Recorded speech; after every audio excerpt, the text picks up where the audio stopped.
그러면 실제로 우리가 그런 보조제, 영양제 먹지 마라, 비타민C 뭐 따로 얼마큼 챙겨 드시지 않으셔도 된다, 뭐 이렇게 해야 되는 건가요? 사실 그래서 환자분들이 많이 물어보시기 때문에 제가 환자분들한테 하는 얘기가 있습니다.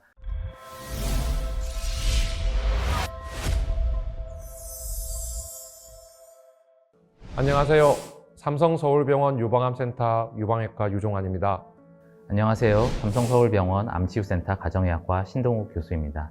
네, 오늘은 환자분들께서 진료 현장에서 많이 물어보시는 영양제 뭘 먹어야 될까요? 아니면 보충제 뭘 먹어야 될까요? 라고 많이들 물어보시는데, 오늘 그 중에서 비타민, 특히 비타민 C라는 걸 우리가 한번 알아보고자 합니다. 비타민 C는 언제나 논란의 중심이 되고 있는데요. 한때 비타민 C를 꾸준히 섭취하면 암이 치유가 될 수 있다라는 말이 있었고, 그 이후 시중에서 비타민 C 관련 제품들이 동이 났을 정도로 이 비타민 C는 항상 많은 관심을 받는 보충제입니다. 그러면 우선 비타민 C가 우리 몸에 왜 좋다고 하는지, 기능적으로 어떤 뭐 역할이라는 게 있는 건가요? 예, 혹시 활성산소라고 들어보셨나요? 네, 활성산소는 많이 들어봤죠. 우리가 숨을 쉬기 위해서 산소를 들이마시면 에너지 대사 과정 중에 일부가 활성산소라는 형태로 변화됩니다. 이 활성산소의 경우도 적당량이 있을 때에는 세균이나 이물질 등을 산화시켜서 몸을 보호하는 역할을 하지만, 너무 많게 되면 정상세포까지 공격하게 돼서 오히려 노화라든가 치매 같은 각종 질병의 원인이 되기도 한다고 알려져 있습니다. 활성산소가 무조건 나쁘다고 알고 있었는데 지금 도움도 될 수도 있고, 하지만 또 과하면 역시나 나쁘고, 그러면 그런 거를 어떻게 잘 조절해야 되는 건가요? 그런 것을 조절해주는 역할을 하는 것이 바로 항산화제입니다. 항산화제는 우리 몸의 세포들의 손상을 주는 활성산소의 작용을 억제하는 것인데요.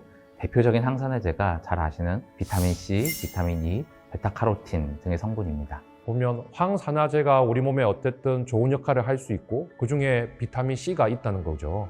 예, 맞습니다. 그러면 비타민 C가 어떤 뭐 질병에 도움이 됐다라든가 하는 기본적인 그런 연구들이 있는 건가요? 예, 16세기에서 19세기까지 인류를 괴롭혔던 큰 질병이 있었는데요. 주로 장기 선원들에게서 흔했던 이 질병은 어떤 출혈을 시작으로 해서 면역력이 약화돼서 감염으로 사망하게 되는 그런 질병이 있었습니다. 정말 무서운 병인데 혹시 질병명이 어떻게 되나요? 바로 괴혈병입니다.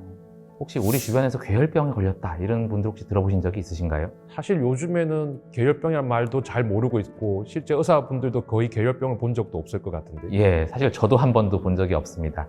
이것은 어떻게 보면 정말 허무하게도 비타민 C만 조금 섭취하면 낫는 병이거든요. 현대인들은 오히려 걸리는 게 더 힘든 병입니다. 그러면 어쨌든 비타민 C가 괴혈병이라는 거의 치료제로서 역할을 했고, 실제 우리 몸에도 많은 도움을 준 건 사실인데, 암하고는 어떻게 연결을 해볼 수 있을까요? 사실 굉장히 힘든 병이 비타민 C 조금으로 이제 나았기 때문에 이것에 대한 관심은 꾸준히 있었습니다. 그리고 1976년도에는 이완 캐머런과 그다음에 노벨상을 수상하기도 했던 라이너스 폴링이 후향적으로 관찰 연구를 했었는데요. 여기서는 매일 10g 이상 비타민 C를 고용량으로 섭취한 말기암 환자들이 이것을 섭취하지 않은 말기암 환자들에 비해서 생존 기간이 약 200일과 50일로 한 4배 정도 더 길다는 것을 발표하면서 논란이 오히려 시작이 되었습니다. 오히려 비타민 C가 그러면 정말 말기암 환자한테 도움을 줬다는 연구 결과인데, 그러면 왜 논란이 되게 된 거죠? 사실 그 내용이 굉장히 센세이션을 했는데요. 몇 년 후인 1979년도에 미국의 메이오 클리닉에서 전향적으로 무작위 배정 이중 맹검 임상시험을 했습니다. 즉, 비타민 C를 준 군과 가짜약을 준 군을 이제 비교를 하는 연구였는데, 여기서는 증상뿐만 아니라 생존율에 대해서도 아무런 차이가 없었습니다. 그것도 정말 신기한 결과인데, 근데 지금 그게 벌써 4, 50년 전 얘기인데요. 그럼 지금은 비타민 C와 암에 대해서는 어떻게 우리가 이해를 해야 되나요? 아직까지도 이 논쟁은 완전히 끝나지가 않았습니다. 사실 그 두 연구만 비교해 보면 메이오 클리닉의 연구가 더 연구 설계상으로 우수하기 때문에 비타민 C가 암 예방이나 치료에 있어서 어떤 큰 효과를 가지지 않을 것을 일단 생각을 하기는 합니다. 그러면 비타민 C가 지금 약간 실망스러운 결과를 보여줬는데, 우리가 앞으로 어떻게 우리 환자분들은 해야 되는 건가요? 사실 그래서 환자분들이 많이 물어보시기 때문에 제가 환자분들한테 하는 얘기가 있습니다. 무언가를 그렇게 너무 더 하려고 하지 말고, 뭔가를 더 먹으려고 하지 말고, 그냥 건강한 식생활을 하시라 이렇게 말씀을 드립니다. 그러면 실제로 우리가 그런 보조제, 영양제 먹지 마라.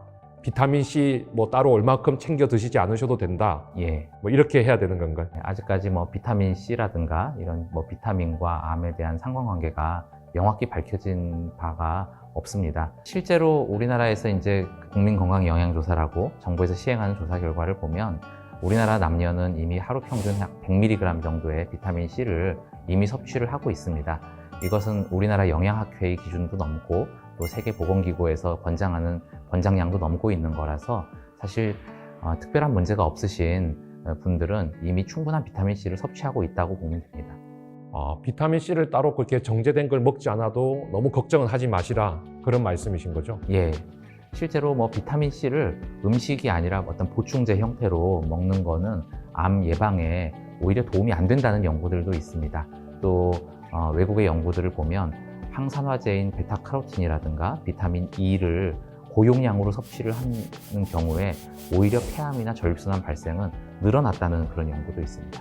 오히려 정제된 보충제나 우리가 너무 과도한 비타민도 그렇고 그런 것들이 오히려 해가 될 수도 있다.